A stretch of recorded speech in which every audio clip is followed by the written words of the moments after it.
किसी भी व्यक्ति के बारे में सब कुछ जान लेना, उसका आगा पीछा, उसके घर में जो समस्याएं हैं उसको जान लेना।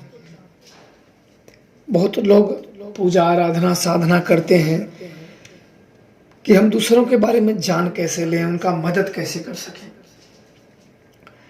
तो देखो, ये बहुत मुश्किल काम नहीं होता है, पर सेवा भक्ति साधना की बात होती है। मैंने आप लोगों को याद होगा महाकाली के एक मंत्र बताए थे। हालांकि वो मंत्र मुझे सिद्ध प्राप्त है, गुरु की कृपा से, माता काली की कृपा फूल है, देवी के आशीर्वाद से, और उन्हीं में से आपको मार्ग दिए कि आप कर सकते हैं। लंबे समय तक जैसे साधना आराधना बढ़ती जाएगी, उनकी कृपा होती चली जाएगी, तो उसी मंत्र से कई शक्तियां आपको प्राप्त होंगी। साधु से लेके, संत से लेके, शुद्ध और अशुद्ध, भूत से लेके, प्रेत से लेके, साधु संत महात्मा सिद्ध वीर वेताल यक्षिणी सभी प्राप्त होंगे उसी मंत्र द्वारा। कोई और मंत्र भाग के तोड़ने की जरूरत नहीं है, स्वयं ही बन सकते हो दूसरों की तरह, पर मेहनत करना अति आवश्यक है। प्रसन्न करना बहुत जरूरी होता है। प्रसन्न करोगे तब इनके बारे में स्वयं जब तक नहीं जुड़ोगे, स्वयं आपके अंदर वो देख नहीं आएगा, वो स्वाद नहीं चखोगे, तब तक आनंद नहीं आता है। कोई दूसरा व्यक्ति आपके बारे में बता दे तो मन में हमेशा एक चुभन रह जाते कि हम कैसे सीखे, हम कैसे सीखे। मैं आप लोगों को क्लियर कर दूं कि इस मंत्रों द्वारा आप बिल्कुल ये सब कर सकते हो, पर जब तक कृपा ना हो तब तक नहीं कर सकते हो। क्योंकि जपना भी होता है, उस लेवल तक अपने आत्म स्थिति को ले जाना पड़ता है, अपने ऊर्जाओं को उनसे जोड़ना पड़ता है, उनका तत्व जो दैविक तत्व है अपने अंदर जगाना पड़ता है। जब उनका तत्व आपके अंदर जग जाएगा तो आप आंख नेत्र बंद करते ही आपको उन तत्वों से तुरंत जुड़ जाएगा। जिधर ध्यान करोगे उधर ही कोई बोल बोल के बताएगी ये ऐसे है, ये चीज ऐसे है, ये चीज ऐसे है, इसको ऐसे ऐसे करो, ये चीज करो, ठीक हो जाएगा। क्लियर ऐसे ही देख विद्या काम करती है।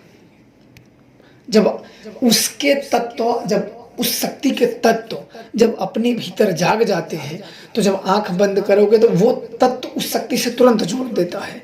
फिर किसी के बारे में सोचते ही, ध्यान करते ही तुरंत वो शक्ति बताने लगती है कि ये चीज ऐसे है, ये चीज ऐसे है, वो चीज ऐसे है। तो आपको क्लियर समझ में आता है। तो इसी प्रकार से इसका ढिंढोरा कभी नहीं पिटा जाता है। आप देखो, हो सके तो लोगों का मदद करो, अन्यथा अगर ना कर सको तो किसी का अहित और बुरा बिल्कुल ना करो। लोग एक और शिकायत करते हैं कि हमें बहुत गुरुओं ने ठग लिया है, लूट लिया है, हमने यहाँ गए वहाँ गए। तो उस विषय में आप लोगों को एक बात मैं बता देता हूँ कि आप गुरु की खोज में गए हो, गुरु की खोज में गए हो, ये बहुत महत्वपूर्ण चीज है। गुरु की खोज में निकले हो, तो खोज का मतलब क्या होता है कि ठोकर खाना। इस गुरु के पास जाओ, उस गुरु पर किसी का अपमान ना करो, गलती आपकी है, आप खोजने चले हो। गुरु आपको खोज नहीं रहा है, आप गुरु को खोज रहे हो। वहां आपको अच्छे बुरे सभी को सामना करना होगा, सब लोग आपसे सामना होगा। भटकोगे, भटकने वाले, भटकाने वाले आपको सब मिलेंगे। जब परिस्थिति आती है तो परीक्षण भी होता है, कई प्रकार से परीक्षण होता है, और इन परीक्षणों में पास होना, कभी कभी आप एक गुरु के पास गए, वहां आपको धोखा मिला, कोई बात नहीं, उस गुरु को ध्यान से हट जाओ। कहीं और कहोगे तो सही नहीं हो जाएगा, छोड़ दो, दूसरा गुरु देखो, तीसरा। क्योंकि आप अगर गुरु बनाना चाहते हो तो खोज के लिए निकले हो। हमें आध्यात्मिक खोज करनी है। हमें जो गुरु शब्द है, मान लो कि जिस गुरु के पास गए हो तो उसका कुछ नाम तो होगा, तो आप तो क्या बोलोगे उस गुरु ने, गुरु शब्द महादेव का, आदि गुरु कौन है, महादेव है, और गुरु शब्द महादेव का नाम है।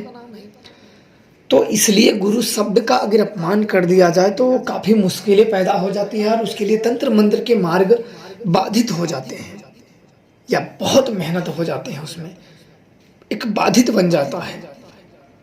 खोजना यही होता है कि हमें कोई सच्चा अगर नहीं मिला है तो हम खोज चल रहे हैं, हमारी खोज जारी है। गुरुओं की खोज जारी है। अगर ईश्वर हमारे लिए कोई गुरु निहित किए होंगे तो जरूर हमें उनकी महिमा, उनकी कृपा प्राप्त होगी। तो निश्चित तौर पे आप बिल्कुल खोज में चलते रहें, कुछ मिलेगा कुछ जाएगा।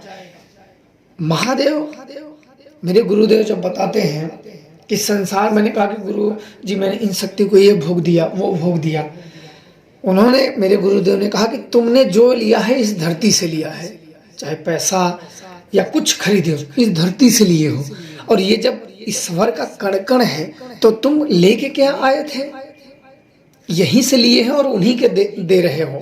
तो ये मत कहो कि तुमने दिया, तुम्हारा जो है तुम अपना उनको समर्पण करो, तुम्हें जो इच्छा है समर्पण करो। ये मत कहो कि तुमने उन्हें दिया।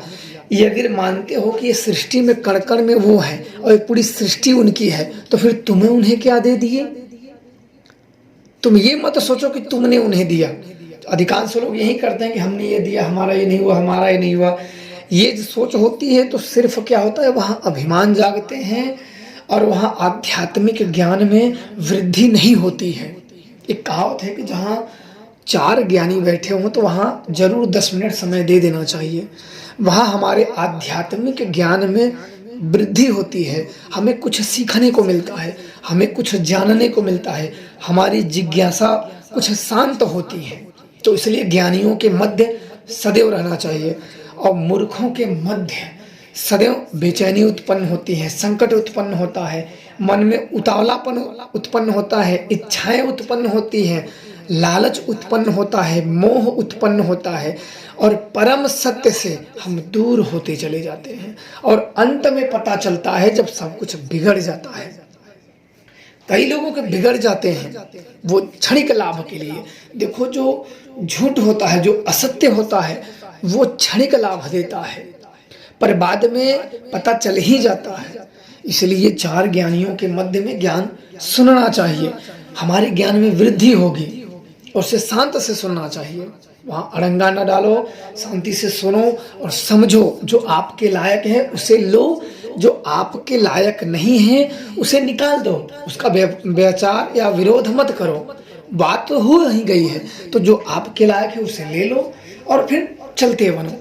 और देवी महाकाली ऐसी है कि इनके अगर समर्पण भाव से कोई भक्ति करता है तो ऐसा कोई भी व्यक्ति नहीं कि जो असफल हो जाए।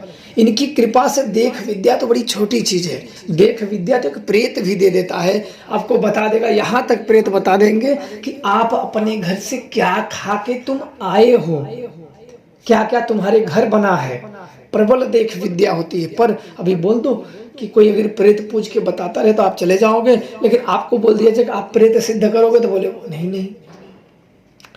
तो ध्यान रखो, देवी के पूजा से सब शक्तियां प्राप्त होती हैं।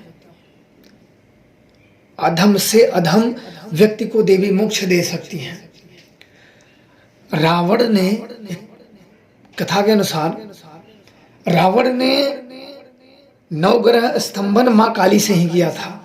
मान्यता है कि काम कला काली रूप सर्वोत्तम रूप है और लंकेश रावण ने 9 ग्रह को बंधन में डाला था काम कला काली के प्रयोग से। सोचो कितनी बड़ी शक्ति होती है। पर देखो, अब यहाँ एक चीज और मैं आपको बता दूं, कुछ लोगों के शरीर पे आ जाती हैं। तो जब हम भक्ति करते हैं, आज मैं बता देता हूँ इसको, कुछ भक्ति करते हैं तो कुछ अंश, मैंने पहले भी कहा, कुछ अंश जब जागता है तो वो शरीर पे आने लगती है। पर ये नहीं कि वो वही अंश, और उसी अंश से देख विद्या, तो उस अंश को शरीर पे मत हावी होने दो, उस अंश को अपने दिमाग पे, अपने ध्यान पे लेके जाओ, अपने ध्यान से उस शक्ति से जोड़ने का प्रयत्न करो। शरीर पे मतलब आने का प्रयास ना करो, उसको ध्यान से जोड़ने का प्रयास करो। तो 1 साल, 2 साल, 3 साल, 5 साल लग जाए, पर जो ज्ञान मिलेगा वो अमूल्य रहेगा। उसको किसी भी धन से खरीदा नहीं जा सकता है। वो साधनाओं का मार्ग मिलेगा, वो सिद्धियों का ज्ञान मिलेगा जो कि अमूल्य है, जो आपको कहीं प्राप्त नहीं होंगे। और वो आप अगर उस मार्ग से चलोगे तो उसका जो परम शांति और परम आनंद प्राप्त होगा, वो व्यक्ति वही जान सकता है जो उस आनंद को स्वयं अपने ऊपर देखा हो और सहा हो और समझा हो और महसूस किया हो।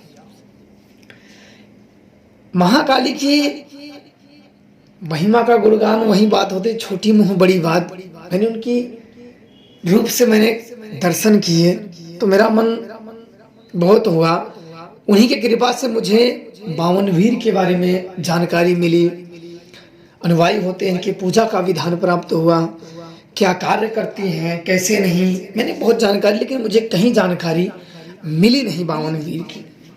ये मैं आगे बताऊंगा आपके बारे आप लोगों को। महाकाली की इतना मैं कहूँ कि महाकाली की जितनी प्रशंसा की जाए उतना कम है। आप लोग खुश रहे और माता काली की सेवा करें, महादेव की कृपा आप लोगों को प्राप्त रहे। जय श्री महाकाल।